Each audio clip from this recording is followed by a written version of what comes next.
So the first thing, I always think about the top three things that I want to tell people when they're setting up a blog is the first is about your goals, is that you have to be very specific about what your goals are for your blog.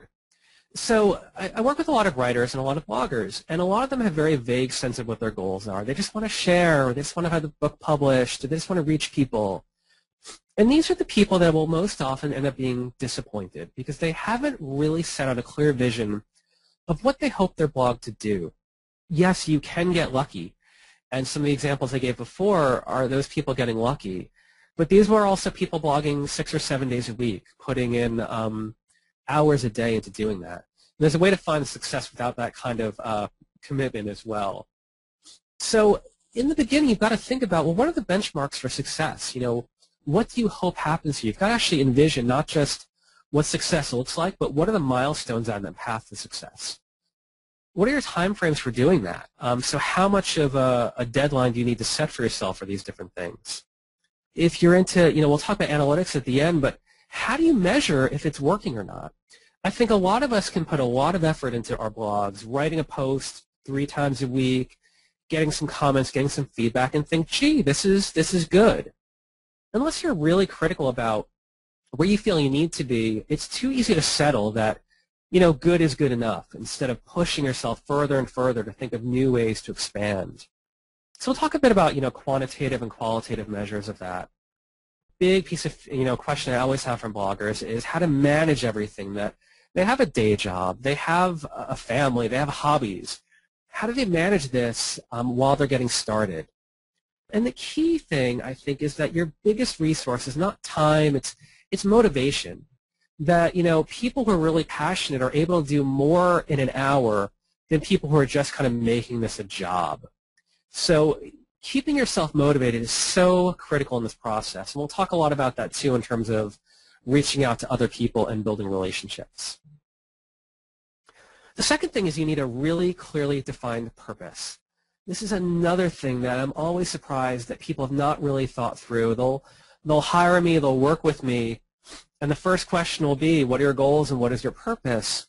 And oftentimes it's very vague. It's I want to help people. I want to. They'll pick a topic and it's very broad. So you've got to really think about what it is you're sharing with the world. So really clearly defining what your purpose, really whittling it down to its most clear definition. Because a lot of success is your ability to clearly communicate that purpose. And then that gives you the opportunity to support it again and again, and we'll talk about ways to extend that throughout the blog.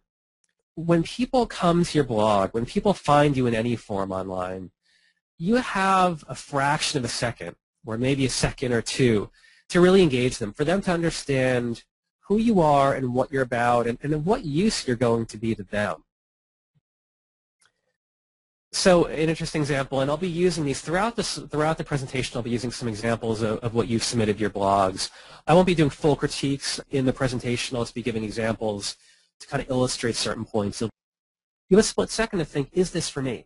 It's actually, there's a lot to like about the blog, but I do think that there could be a little bit more added so that right away I know exactly what it's about. It happens to be about, I think, MBAs for women.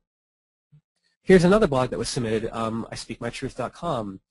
And they do a very good job of actually, in the homepage here in this big section, of talking about their purpose, of who this site is for, about what they're hoping to accomplish.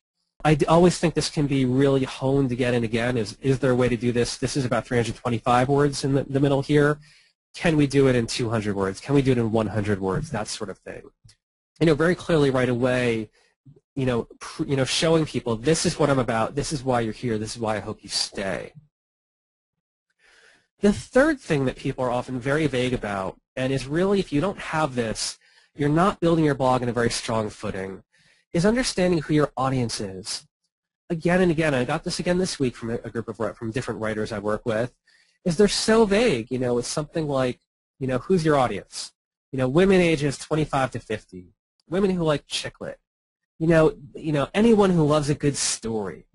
These are things that are always going to hamper you because you don't know who you're writing for. You don't have an ideal audience member in your mind. That when you say, Dan, how do I grow my blog? if you don't know who they are, then you don't really know what their habits are. You don't know where they hang out. So I have this sort of, this metaphor I always use of, if someone is going to give you $100,000, you've got to find 10 people who would engage in your message within an hour. Where would you go? When you start putting in terms like that, you start thinking right away of, oh, okay, I wouldn't go here, I would go there. You start defining things very quickly because there's $100,000 on the line. And I think you've got to really consider this when you're starting. Too often people are concerned with expanding their audience. They want the broadest audience possible. They can envision anyone liking what they do. It's the same way that Harry Potter took off. You can envision anyone liking this book now. But in the beginning, it was just a weird little book about wizards. It was one of a million books about wizards.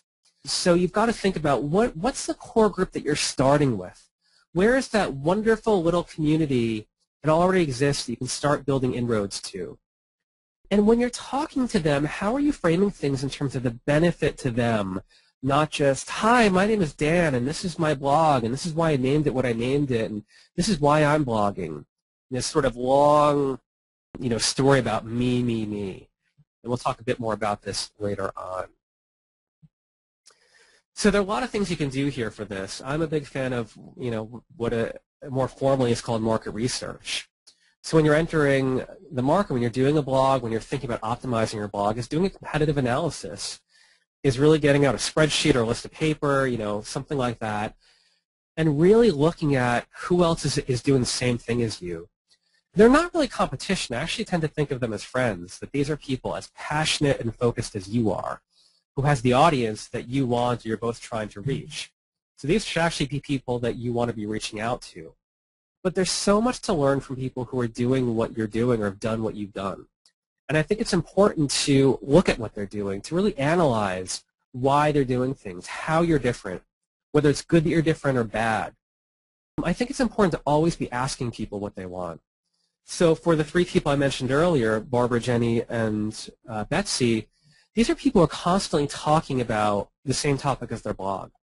Barbara is always an example I like to use because she's someone who, if you hang out with her in person, she's constantly asking anyone she's standing next to online at the supermarket, at the doctor's office, what they like to read, why they like to read it, all these issues that she blogs about. So for her, when she walks out of the house, she's doing market research. It's just something that always happens. And then what all of this does, too, is helps you build relationships. And you're going to see this pop up again and again in my presentation about the value of relationships, that when you want to grow your audience, you've got to build relationships. It's not just about having great content and the world should just find it and reward me for it. Things don't really happen that way. It's a lot of work, but it should be joyful work and work that really includes other people. And to me, that's a nice thing because blogging in a little cement room by yourself with no engagement is not really my idea of fun.